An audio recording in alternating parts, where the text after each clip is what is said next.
Cachito, hubo fraude en el Parlamento. He recibido las actas de esa votación y hubo fraude. Si el oficialismo hace fraude en el Parlamento, tú te puedes imaginar cómo serán las próximas elecciones nacionales.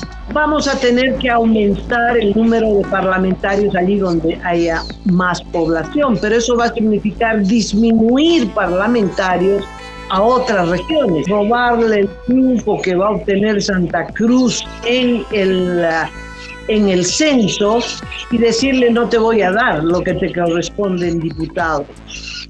Lima es un personaje que se encarga de decir cosas para distraer la atención de la coyuntura actual, que está básicamente centrada en la crisis económica, y luego muy suelto de cuerpo se desdice o dice otra cosa o cambia de opinión. Si bien Lima habla mucho, pero también hace mucho. Lima es el autor intelectual del prorroguismo y la situación de facto de los magistrados del Poder Judicial. Lima es el que ejecuta judicialmente a los opositores. No te olvides, la estrategia del gobierno, la estrategia del MAS siempre fue la destrucción política de Santa Cruz. Y eso es así.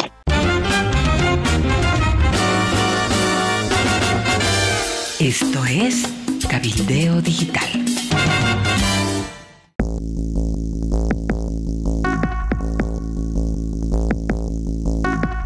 Mañana, este martes, está nuevamente convocada la Cámara de Diputados para reanudar la discusión sobre la aprobación de otros 6 créditos internacionales, aunque está en entredicho si se aprobó el crédito de la CAF para la construcción de un tramo carretero en medio de esta sesión bochornosa de la semana pasada. El oficialismo, vale decir el arcismo, da por hecho que se ha aprobado. Hay una serie de objeciones, se han planteado demandas judiciales por las agresiones entre diputados. Bueno, mañana es un nuevo round, mañana es un segundo round en esta pelea entre diputados oficialistas y opositores, así que veremos si en medio de esto ha habido declaraciones del ministro de Justicia que seguramente tú las tienes que comentar.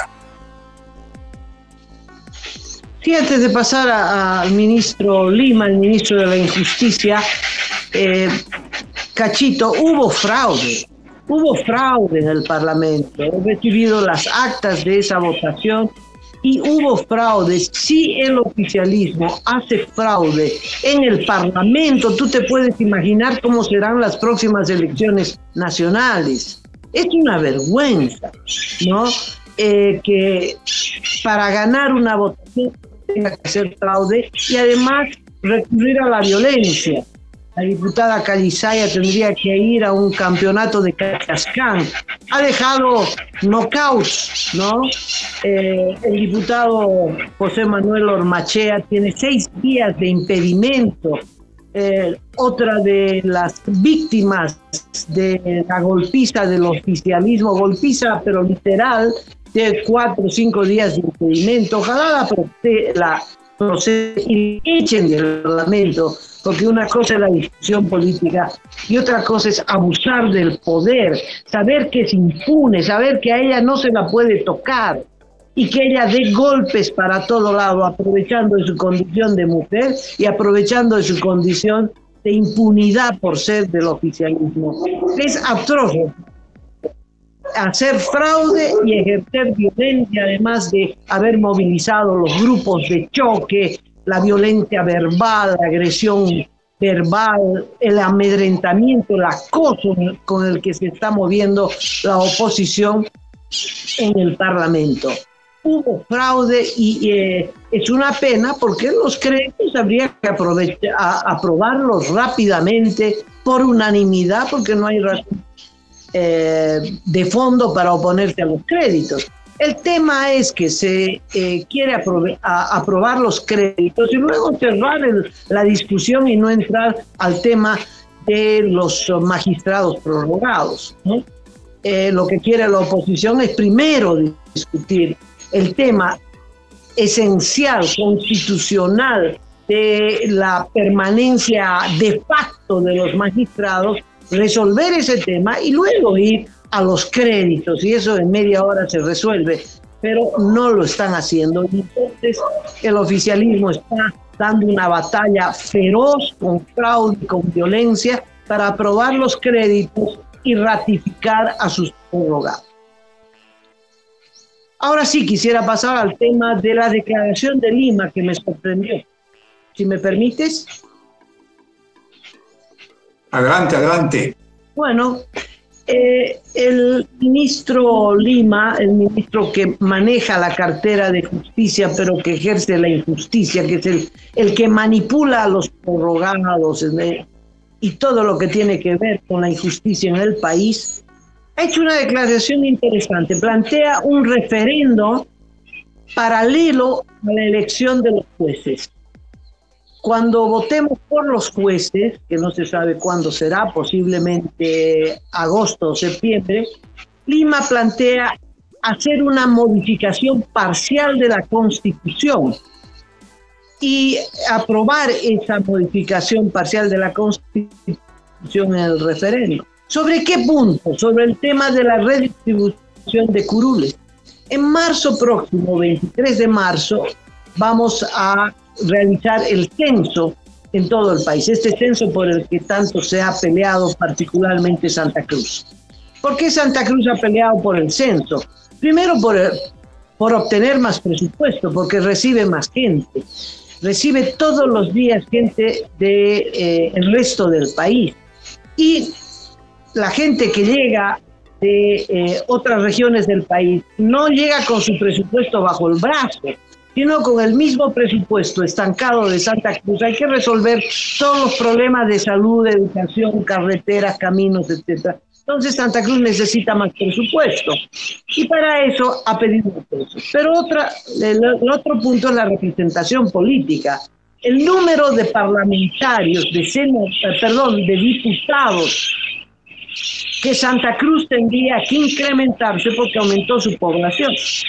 Y este es el tema de fondo, este es el tema político de fondo. Entonces, Lima dice, seguramente con el censo, y por eso el oficialismo no quería el censo, vamos a tener que aumentar el número de parlamentarios allí donde haya más población, pero eso va a significar disminuir parlamentarios a otras regiones, allí donde la gente se fue de sus departamentos para ir a radicar especialmente a Santa Cruz.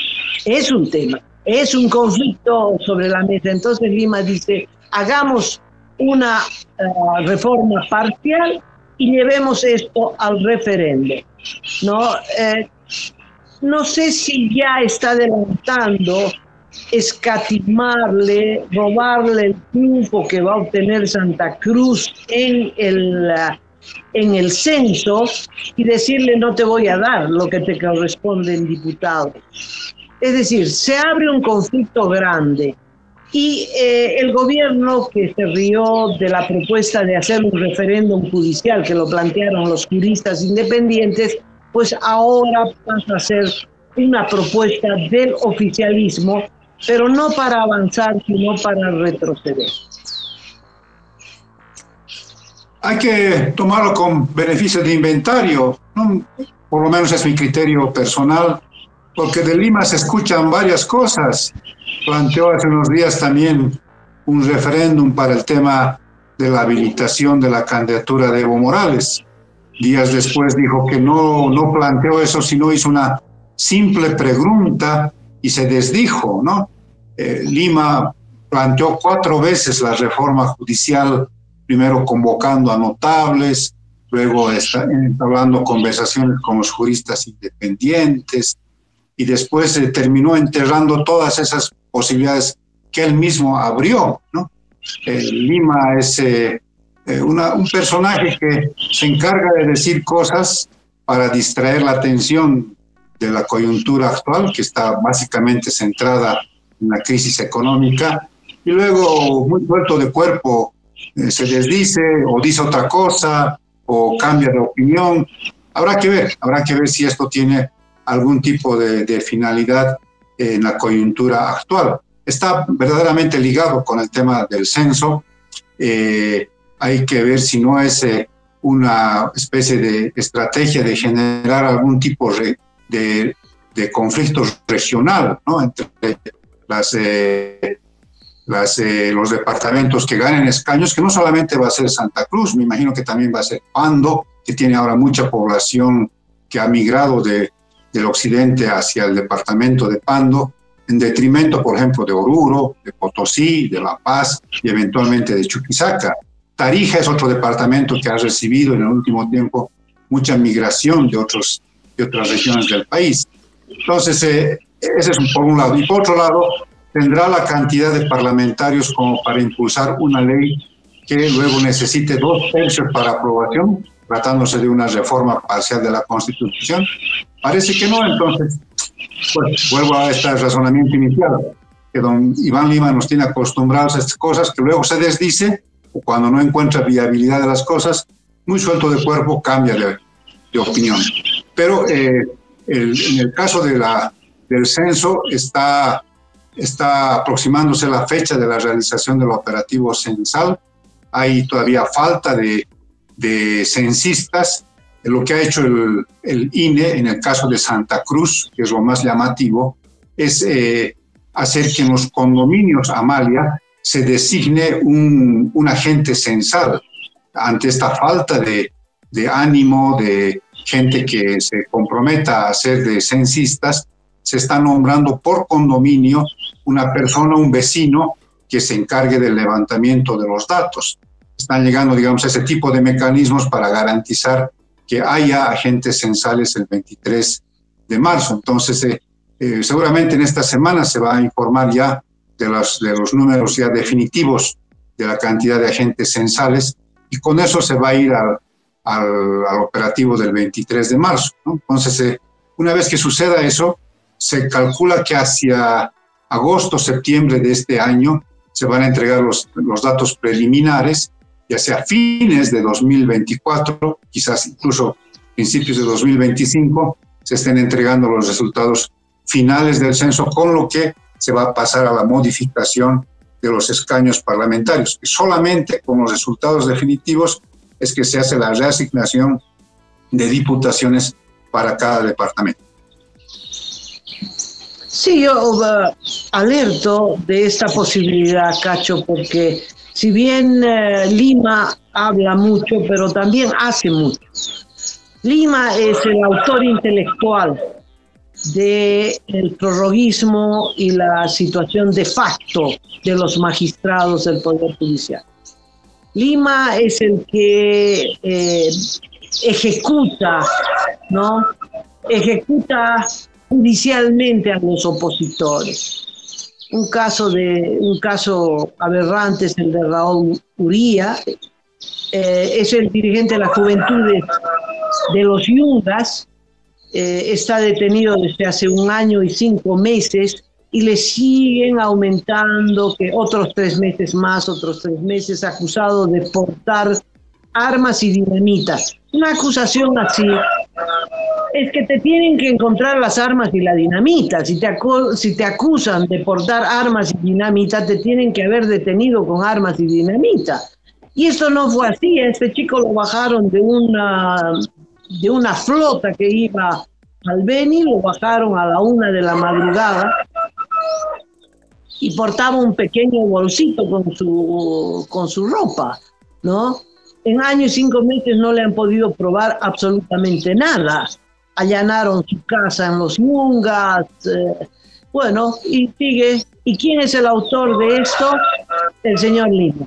Entonces, hay que tomar muy en serio a Lima, Cachito, porque está planteando modificar la Constitución para modificar la cantidad del número de diputados de 130 a una cantidad, en fin, cosa que Santa Cruz no tenga un incremento y un peso político específico en la Cámara de Diputados. No te olvides, la estrategia del gobierno, la estrategia del MAS siempre fue la destrucción política de Santa Cruz. Y eso es así. Y eso sigue en marcha. Ha habido un planteamiento de Carlos Bert que resultó importante, interesante en su momento, y es que en realidad existen una especie de 9 parlamentarios como sobrantes en el país. Son estos parlamentarios que tenemos en Bolivia, que nos representan en varios parlamentos por fuera de nuestras fronteras. Te acordarás que últimamente no solamente elegimos diputados y senadores, sino estos parlamentarios que son 9, uno por cada departamento, y que quizás estos parlamentarios que no sirven para nada, no se sabe qué hacen, por ejemplo, en el Parlamento andino, en el Parlamento amazónico, creo que tenemos representación en otro tipo de parlamentos, más bien se vayan a sumar a la bolsa de los diputados, y entonces ya no sean solamente 130, sino eventualmente sean 139, y eso no suponga una modificación de la Constitución. Bueno, se han hecho varias fórmulas, se han pergreñado varios mecanismos para evitar que haya una especie de algunas regiones pierdan y otras regiones ganen con la nueva distribución. Bueno, esa es una discusión que se va a abrir inevitablemente una vez que acabe el censo y comiencen a conocerse los datos iniciales de cómo quedó poblacionalmente cada departamento. Bueno, yo creo, terminando un comentario sobre el asunto del censo, el director del INE hizo una conferencia y dijo, mire, acá los datos demuestran que en las áreas donde viven los ricos, en Santa Cruz como en La Paz y en Cochabamba, hay falta gente que haga el censo. O sea, la culpa es de la población. Y por supuesto aprovecha para darle un golpe bajo a los grupos de mejor nivel económico, ¿no? Los ricos son culpables, ¿no? Bueno, es un dardo que lanza. Sabe que nunca antes ha habido un problema de falta de censistas, porque tiene que ver con el gobierno, tiene que ver con las campañas, ¿no? ¿Por qué los chicos de sexto de secundaria, por qué no dedican todos los chicos de sexto de secundaria a hacer el censo? En fin, son ideas que el gobierno tiene que tener y ver cómo se las rebusca el INE con un poquito de inteligencia para que no le falten pues censistas y no echarle la culpa a la población y además aprovechar para hacer una acusación política, ¿no? Los ricos tienen la culpa, los ricos tienen la culpa de todo, ¿no? Entre otras cosas, de la situación económica, en fin.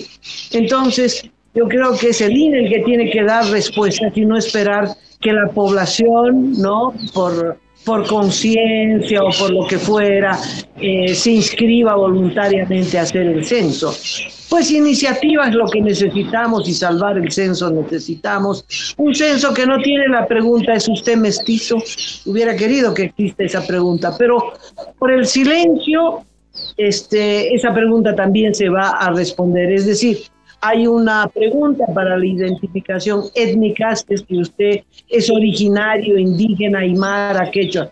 Pero por la negativa, por el silencio, todos los que no respondan esta pregunta, pues entrarán a la casilla de mestizos, quiérase o no.